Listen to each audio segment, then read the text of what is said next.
पिपरा अरे मारब नजारा हो गगेशा ले भैया कोट पहन ला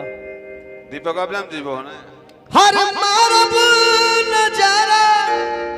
उन्हें भैया गावे के सिखा दियो हो मारब नजारा एक बार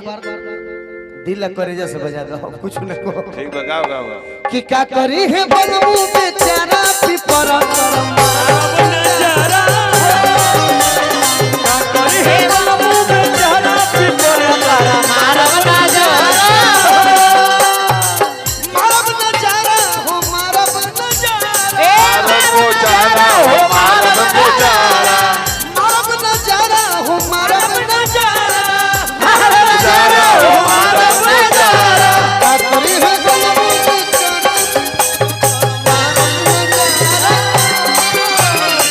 करी है बलबू बेचारा की बरसर मारब नजारा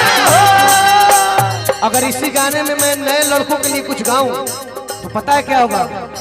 अंगड़ाइया लेती हूँ मैं जब जोर जोर जोर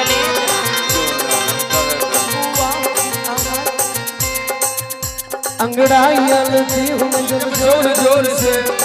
आंख की आवाज में आती है मैं तो चलूं इस कदर मचल जाए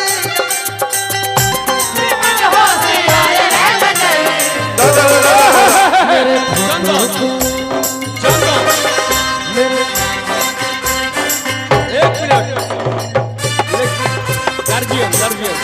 लेकिन मैं नए लड़के लोग के क्या कहूँगा हाँ भाई दीपक जरूरी क्या है कहूँगा मुझे तो लूट लिया मिलके हुस्न वालों ने मुझे तो लूट लिया मिलके हुस्न वालों ने गोरे गोरे गालों ने काले काले बालों ने क्या करी है बस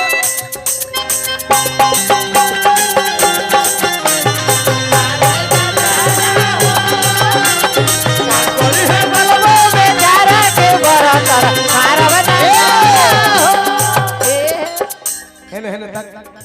आर तो ज्यादा खिसी आई है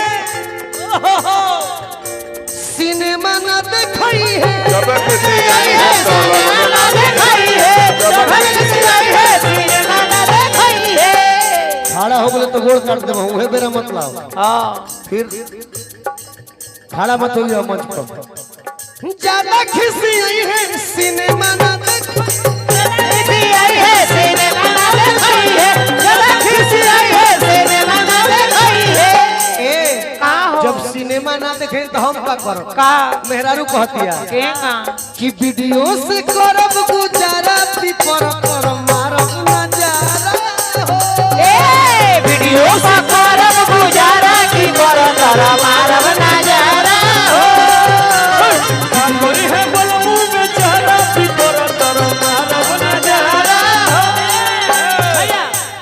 चार चार चुड़ियों के पीछे कंगन मोरे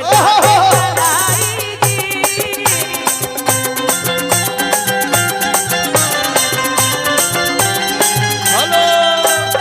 दाबे कलाई मोर दाबे कलाई तबे हमारी हो मारे दे माई दाबे कलाई मोर दाबे कलाई दाबे कलाई हो मारे दे माई कंगन के कील निकलवा दा कंगन मोरे दो कंगन के कील निकलवा दा कंगन मोरे दाबे कलाई ये गाना मैं अपने घर की जो बहन है बेटी है माँ है उसके लिए गा रहा था झूमर कि लोकगीत में उन लोगों का अरे, आनंद कुछ यार- लोकगीत में उन लोगों का आनंद कैसे आएगा मैं भी कुछ जब बोलूं। उनका गाना गाया जाएगा सर को सरबिंदो चाचा का सिखा सुनो तुम माँ बहन के लिए बोलो हम जा जा कबे नीचे ही जा वही लोग के लिए कुछ बोल दे बोल दे समझे बोल जैसे दे। फैल का लगावे अरे तू हमार जान हऊ तू ही परान हऊ तू हमर जान हो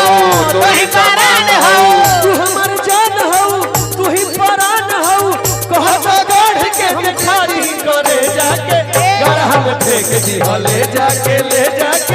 गढ़ा में फेंक दी ले जाके करी है बलमू बेचारा तारा मारब नजारा हो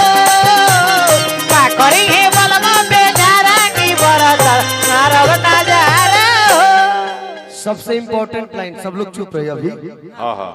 कि सुनो ढेर खिसी आई है त संग ना सुतई है। अच्छा हम सुता ले तू ना सुते बता ए देखो झूमर का माई बहन हर एक बात कह देली सर, बाकी बुझा ला लेकिन हई पर्दा में कह देली सर। हम तहरा लोग पर्दा बरसा को तहरा लोग खाती हम कहब हाँ ठीक बा। कि माई बहन खाती कहत रहे हम तहरा लोग ना ना खाती दीपक तू कह चमन करे तो कहले वाली पहले तो हम कहब वो लोग गाती है गाना का कि मैं बहुत पहले जब सुहर गाता हूँ तो ये गाना मैं हमेशा गाता हूँ। वो लोग गाती क्या है क्या कि कौने माँ से बाबा मोर बिया कइले,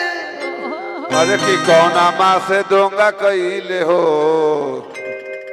ओकर बाबूजी प्रोफेसर है तोर बाबूजी क्या हवे आ संस्कार देखी सब।